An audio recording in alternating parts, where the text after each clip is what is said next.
The night she told me she didn't sit me down, she didn't soften it, she didn't even look nervous.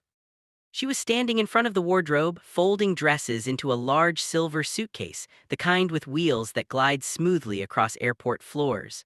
The room smelled faintly of baby powder and fabric softener. Our 1-year-old son, Adam, was on the bed behind me, crawling in unsteady circles, babbling to himself. "I've booked my ticket," she said casually. I thought she meant a short visit to her parents, maybe a weekend, maybe a week. "To where?" I asked. "Europe." I laughed, thinking it was a joke. "Europe for how long?" She paused, zipped the suitcase halfway, and finally turned to face me. "A month." The word felt unreal, like hearing someone say they're moving to the moon. "A month," I repeated. "With who?" "Just me. I need space. I need to breathe again. I've been a mother for a year and I've lost myself."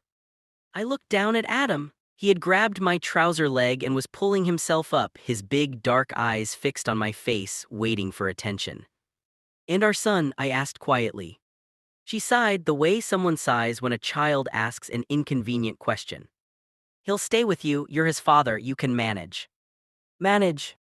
As if caring for a 1-year-old day and night, alone while working full-time, was the same as managing a grocery list.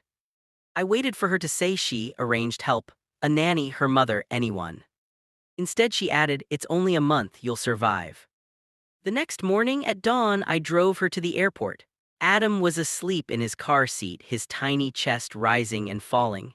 She kissed his forehead quickly, like ticking a box on a to-do list, hugged me with one arm and said, "Don't turn this into a drama."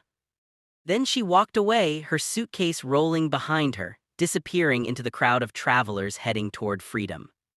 And I drove home in silence, feeling like my life had just split into two parts before she left and whatever came next. The first week was hell. Adam cried constantly. At night he would wake up screaming, reaching into the darkness, searching for a mother who wasn't there. I walked the floor for hours, rocking him, whispering, singing off-key lullabies I barely remembered. I learned to warm milk with one hand while holding him with the other. I learned to change diapers in the dark. I learned how heavy a small body becomes at 3 a.m. when your eyes are burning and your back is aching.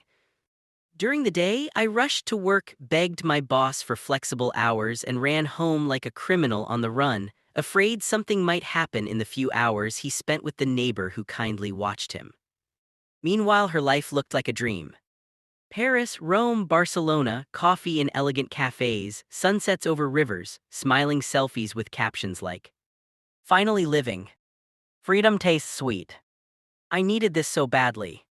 She called once every few days, 5 minutes, 10 at most. "How's the baby?" she asked. "He's teething," he cried all night. "Oh, poor thing, I'm in a museum right now. I'll call later, okay?" She never did.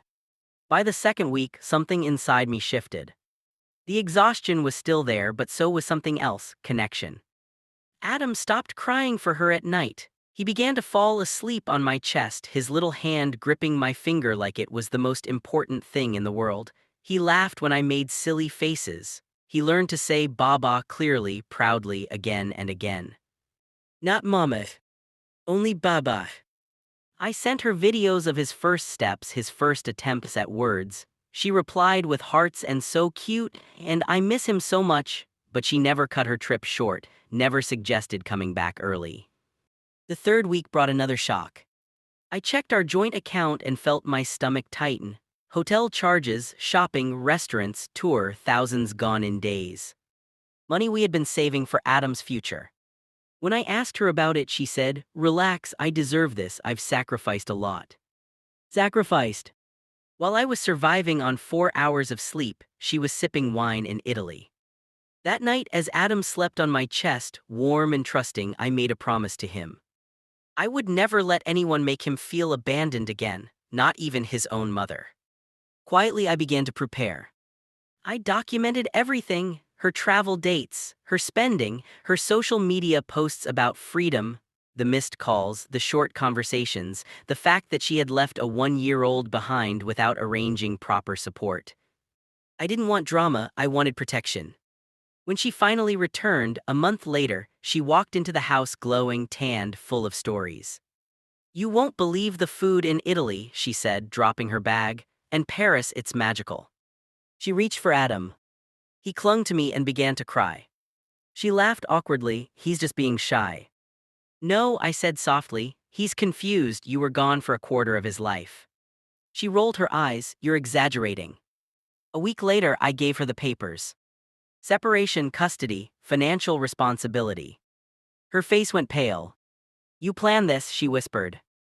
I prepared for it, I replied. There's a difference. She called me cruel. She said I was taking revenge. Maybe I was.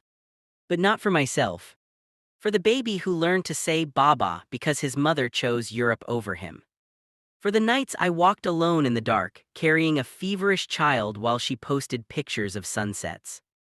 For the future I refused to gamble.